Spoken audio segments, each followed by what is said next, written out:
services and products that meet the current and emerging needs of our community. The graphic novel character contest is underway, and it promotes youth artists and literacy. We find that as a reminder that our library meeting rooms provide a valuable service to the community groups and nonprofits. We have a new format for developing on the basis of a book discussion. This is a canopy discussion for evaluating and discussing artistic films and documentaries. Take Your Child to the Library Day promotes families, collections, and services. We're starting our VITA partnership. It provides a popular no-cost income tax service to the community. We promote local artists with Artists of the Month. Master Gardeners is a great partner for providing education to the public. We have a great duck stamp traveling exhibit out in the atrium of the library, and it promotes youth art. It's great. If you haven't seen it, I recommend you take a look. We had the Northeast Wyoming poets come in and do a poetry slam, and we live streamed it. It supports poets and enhances the cultural offerings of the library.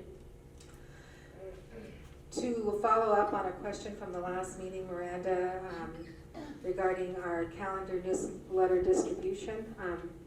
So your question did encourage us to move forward. So we are officially launched this, but we wanted to give you some numbers. Our Gillette News Record distributes 3,000 copies. We've started with mail at 28, email at 95. We have in-house copies at this library in Wright, 300 there. We have some distribution through Facebook. Our average reach this fiscal year has been 650. So we are still working to solve the problem of the lower distribution of the newspaper. We are seeking ways to promote programs so the public will know what kinds of programs we have for them to attend. So we're still working on it. Nothing new for our facilities report, except for that I do believe our fob installation project will begin very soon. We're still go for April 4th for our go live date for Tyler. And it's been a lot of work. I've been involved in it here lately more than usual because of budget and chart of accounts. Cersei Pay has been selected for our online payment option. It should be rolling out soon. It'll give patrons a chance to pay online, and it'll give Bright Brands a chance for patrons to pay online. There's a safety report. We are committed to safety, and we follow the county's safety program. And we're serving on some committees. The Statewide Intellectual Freedom Committee, Terry, Darcy, and Jen. And she's also serving on the Wyoming State Library for promoting our databases and other things that ARPA funds have helped to promote helped statewide to get. I have a list of our programs for you to review, and if you have any questions, let me know. Just want to point out that our statistics for Overdrive continue to be pretty impressive. There was a 38% increase in the use of Overdrive in 2021 versus 2020. Canopy's also gone up 21%. Our Library Foundation will meet in early February. There is a beautiful new painting on the wall, really close to the front part of the atrium where the bestseller books are displayed. It's a Bob Barlow piece. Bob Barlow was instrumental in helping to develop the beautiful collection of Western art that we have on our walls. And so we really didn't have a painting of his, and it was exciting to get it. It's just a beautiful piece. It is a landscape that's north of Campbell County. It might look familiar to you if you look at it. Friends of the Library meeting coming up tomorrow. We've been finalizing a bookmark contest, scholarships are coming. Friends have funded some ESL books for youth and some advocacy. Our next meeting is February 28th here. All right.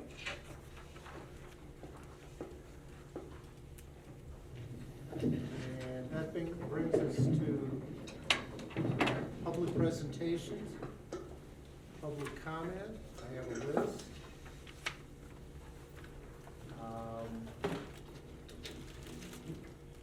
I thought the 3-minute limit worked pretty well before. With a 3-minute limit, and Mrs. Sisti, would you like to lead off? And I will require a microphone. Sorry about that.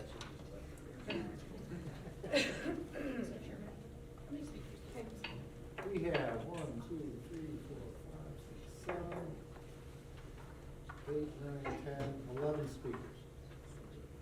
Assuming everybody who signed up is still here. Okay, you can start my time now. I've listened to all this, and I'm just so ashamed of all of you. And I know you have no moral compass, and I'm ashamed of our commissioners that elected all of you. You have no moral compass. The only thing you ever needed to see was this letter from Mark Walter, one of the top psychiatrists in Wyoming, who resigned. He said, "I believe that the introduction of pornographic media into the children and adolescent sections of the library should be a call to arms for the parents and reasonable adults in this community.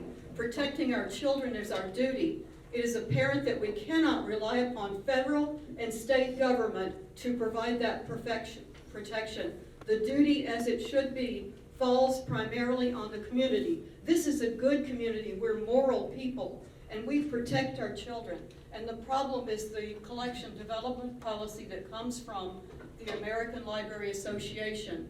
And if you want to see what their agenda is about, go to www.pla.org and see the radical speakers they're going to have and how their mission is social engineering.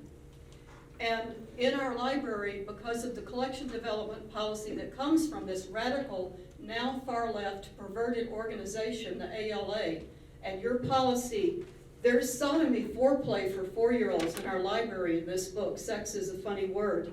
Sex Plus is written, the lady does porn videos available to our teenagers.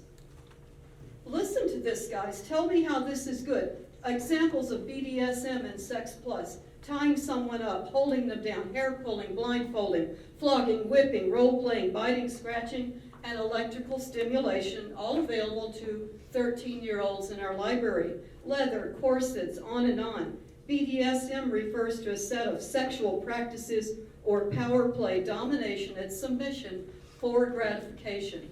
Good job, guys. Good job. You want a picture of this strap-on sex toy for 13-year-old girls can read about in our public library? There's so many books that describe how, where to buy sex toys and how to do it behind your parents' back. I'm ashamed of you guys, and this is beginning to sound like the city council from 2020 and 2021. You're lying to us. You failed to give emails to all of them for how many months, blamed it on a glitch, failed to give her notification of a meeting. Terry Leslie, we don't believe you. Thank you, Mrs. Sisti. We want something done. Our children are in danger because of you guys. This is disgraceful. Helen Hayden.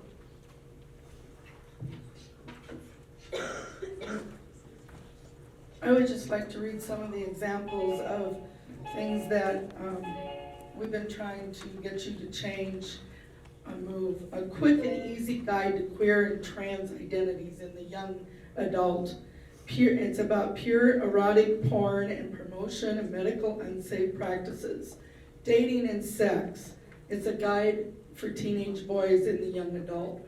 Promotes everything but abstinence, such as masturbation, premarital, casual sex, gay sex, etc.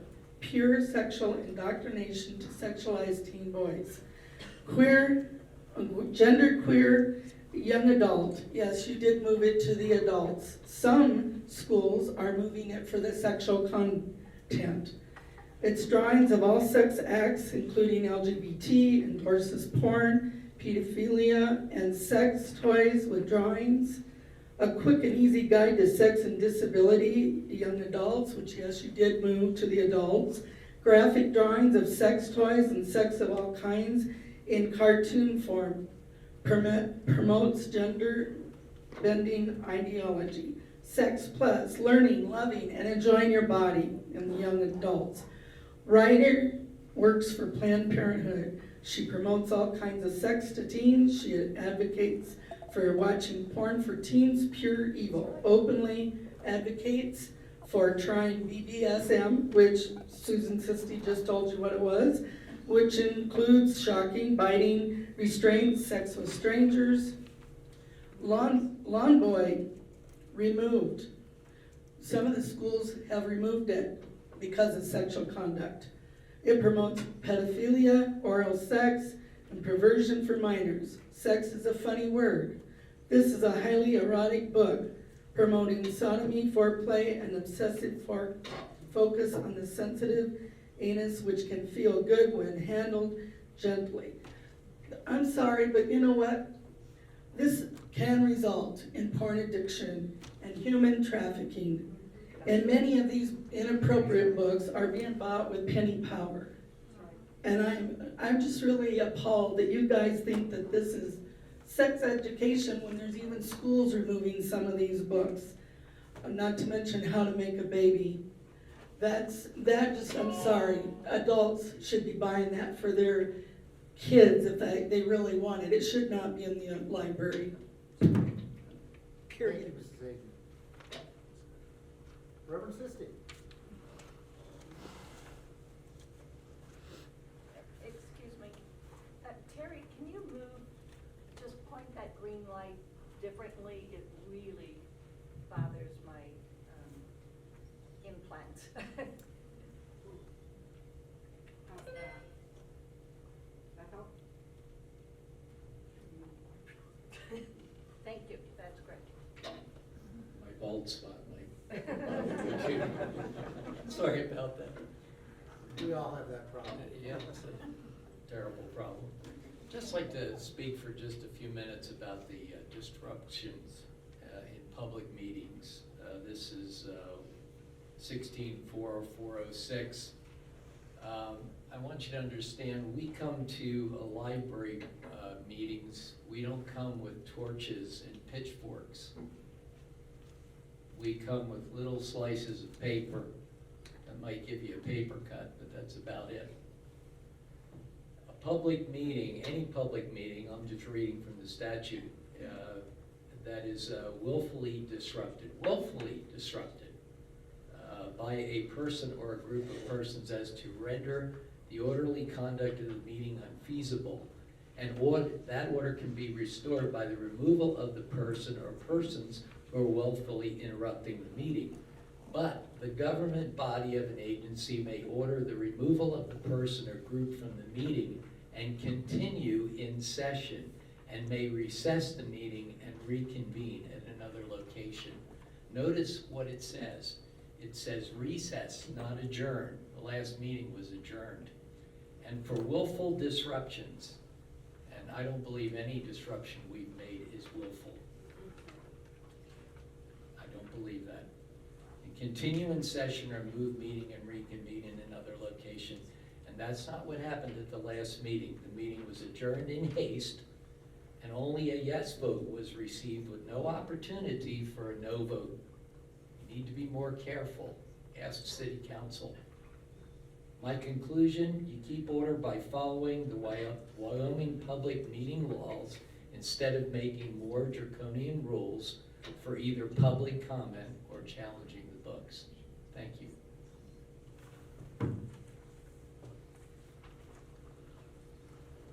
Christy Garrett.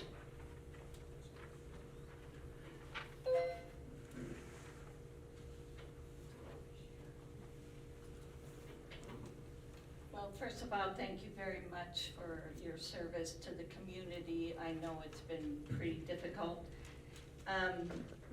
So in listening to all these issues, a couple of things have come to mind. Those who are trying to censor what is available to read in our library often claim to have the high moral ground. Sorry. One of last month's presenters, when I tried to point out that she does not speak for me or many of us, claimed she would not argue with me as I was immoral. Immoral is defined as a person or behavior that conscientiously goes against accepted morals. That is, the proper ideas and beliefs about how to behave in a way that is considered right and good by the majority of people. I am not sure where she gets the right to judge me as immoral. I believe in the inherent worth and dignity of all people, not just those who think or act like me. The second issue is that just because someone goes to a church does not give him or her the right to judge others who might not adhere to their narrow definition of accepted behavior. One of the good things about this time is that there is an increasing realization and acceptance that we are all different, not only in how we think, act, and dress, but also in whom we love. People who are part of the LGBTQ+ community also need their values, lifestyles, and beliefs reflected in the library collection. 2% of babies are born with various combinations of XY chromosomes, which make the clear expression of a certain sexual identification difficult, leading to gender dysphoria, the distress a person feels due to a mismatch between their gender identity, their personal sense of their own gender, and their sex assigned at birth. Individuals do not choose to be gay, trans, or queer, and no book is going to make them that way. That is the way they are born. Incidentally, 2% is also the average incidence of babies born as redheads. I hope we can stop wasting everyone's time with these unconstitutional efforts of censorship. No one has to check out a particular book, and a book is not going to reach out and grab a young person and force them to read one of these books. Let the library continue to do its valuable work of providing information for us all, and focus our attention on issues in the community that are more pressing and vital. Thank you very much for your service. Thank you. Let's see. Is this Priscilla Hickson? Yes, it is. Well, good.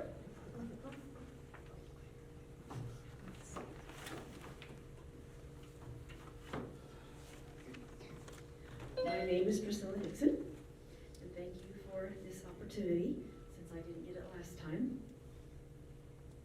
You've probably all heard the phrase, "It takes a village." Does that ring any bell with any of you? I heard that the first time 10, 15 years ago, and because of the person who said it, I rejected it, because I didn't like that person, and you probably know who said that. Well, over the years here, I've been kind of reevaluating that bit, and you know something? I think that's true. It does take a village. And you see people here that are trying to take, start over. The parental responsibility is a term that keeps coming up over and over and over, and I think that's great. But you know, there are some people that don't have very good parents. And you know, if you are, I've been in a teaching situation, if I see a little child with bruises on it, you know something? The law says I must turn in those parents. I don't have the option. I don't have the choice. We take care of other people's children. I pay taxes. I have no children in school, but I am paying for the school for other people's children. So that's another case where we as people take care of other people's children. If we go back in our history, if you heard of the Pilgrims that came to Plymouth Rock, you know one of the main reasons they came here is because of what was happening to their children where they were. And when they came here, they started free public education, which I am still paying for. And in that first year, half of those people died that came to Plymouth. some of those people gave their lives to take care of other people's children. Before the Pilgrims came over here, most people that were educated were wealthy people, wealthy children that could afford a tutor. And the Pilgrims, those evil religious people, chose not to go that route. Through our history, we've had a few rough spots. There were some times where we had some real issues with child labor laws and those little kids. Of course, their parents were just trying to survive, buy food. So it wasn't like they were exactly young parents. I have 3 more seconds. You have till the light is red and Okay, so we had a little rough time there, but you know who came through and helped get those evil people that were in charge of the industries or whatever? It was a lot of religious people that came and supported their other people's children that they should not be required to be in those terrible situations. So we are a culture of taking care of other people's children when they need it. Thank you. Ben Decker, you're next.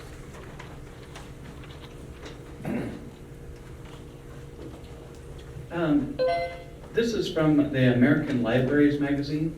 It says, for example, Prince George County, Maryland has a diverse religious community that may not have been open to LGBTQ+ collection displays. But we implement in this case, libraries implement a system-wide and coordinated effort to support and promote displays. We went from 5 miles an hour to 150 miles per hour. Where there's pushback, institutional support from boards and advocacy work, health staff members point to a larger library mandate. In other words, there's a specific push to get this material into libraries, and it's not a balanced collection. The reason I say that is there are very few books on that topic that represent our position. One of them I can think of is Irreversible Damage, and even that book's in the adult section. There are hardly any in the teen and children's section that support position that this activity or that lifestyle might be harmful, which it is. The Darcy Accord says in Among the Stacks, September 2021, that the role of libraries is to uphold intellectual freedom, and these books are allowed under the First Amendment, but that's not true. The First Amendment, it was decided by the Supreme Court, does not include obscenity. So obscenity is not protected under the First Amendment. So don't worry though, there are some state statutes that allow library and employees to be exempt from penalties for violating obscenity laws. So I don't think you're going to be arrested. However, even though it's legal, doesn't mean it's right. And also unconstitutional still, according to the Supreme Court. Darcy Accord, when I presented some books to be added to the collection, which were all denied, by the way, said whether or not a book is appropriate for a particular age group is not a criteria in the collection development policy, and therefore not a consideration. So my question to you is, why is it not a consideration? Why do you not care if material is age appropriate? And I don't expect you to answer, but maybe think about that, because maybe we should add some guidelines for whether or not material is age appropriate. Thank you. Thank you, Mr. Decker. Beverly Garst.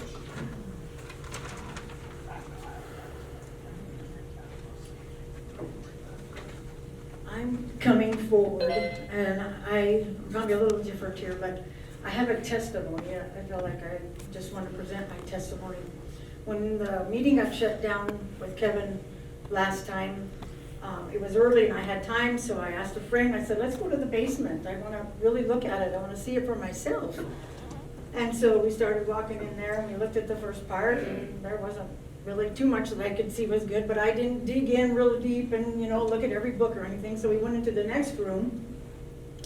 I saw a bunch of skulls. I saw some books with curses. And then I saw this one, which I wish I took a picture of so I could verbatim quote you the title. It talked about woman and murder. And I was like, oh, you know, it was like disturbing. And so then I'm walking around, it's like, you know, I'm gonna walk around, and then I saw witchcraft works. And then, so I've taken pictures of all of these, and I just thought they were all really disturbing. And so I'm calling your hearts to attention. I'm calling your hearts to attention. When I walked, and when I was down there is when the electricity was going, and it was flickering off, and I asked the person, I said, is this usual? Does this happen, you know, when, you know, because I was praying, and I was praying, you know, and then my friend had picked up a book, and it had some scriptures in it. It wasn't a Bible, but it had scriptures. It didn't look like it was quoting. I'm calling your hearts to attention. I'm calling your hearts to attention. I'm calling your hearts to attention, in the back, the hearts to attention. When the lights went out, we had to walk up with our flashlights in the dark, and I thought, that's interesting. You shut Kevin down, and you guys got shut down that night. I don't know, I'm talking spiritual things that maybe won't relate, I don't know. But when I walked out of there and walked up, I felt sick, and I thought, this is all a joke of what we're doing. I'm sorry, Kevin. You and everybody, you've done your homework, you've done everything, and you have stats, and you have truth and everything. But I thought, what a waste.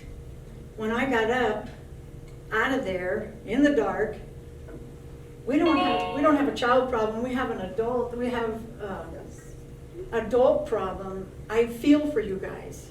I feel for you. I don't know what you're transforming and what you're washing your mind with, because when there's a scripture that says, transform them, wash your mind, transform it, wash it. When I wash it with evil, garbage in, garbage out. When I wash it with good, I didn't see too much good down there. I felt like when I come up to, it's like, get rid of all of it. Just get rid of all of it. And then the other thing that I felt like I wanted to do, and I wanted to shout from the mountaintops, I was going to say, people, do not let your people go. Do not let your kids go into the library. Do not let your kids go into the library.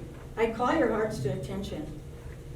This is a serious thing. I mean, you think you guys can choose to be disengaged? That's what I see. I see you two mostly being disengaged. And I don't mean it as condemning. I mean it as fearful for you. If you choose to go on this path, there are consequences. It says anybody that goes and causes harm to a children, it's better that you have a stone thrown around your neck and into the sea, thrown into the sea. I call your hearts to attention. Please. Thank you, Mrs. Garza. Patty Jones.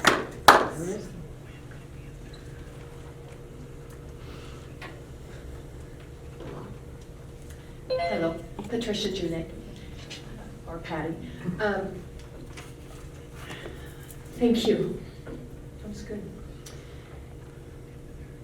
When I stood here before, or sat here before, I made the comment that I came from Washington State to Wyoming. And the response from all of you, and I think just about every person that ever hears that from me goes, oh wow. That's the government of our state, of these, I don't even call it my state anymore. I was born and raised until 7 years ago. It's not my state. And then I've had the privilege for the last, over a year to travel to several different states and different conferences. And it's the very first question that literally every single person asks when they hear that I'm from Wyoming. Liz Cheney, right? Everybody gets that question.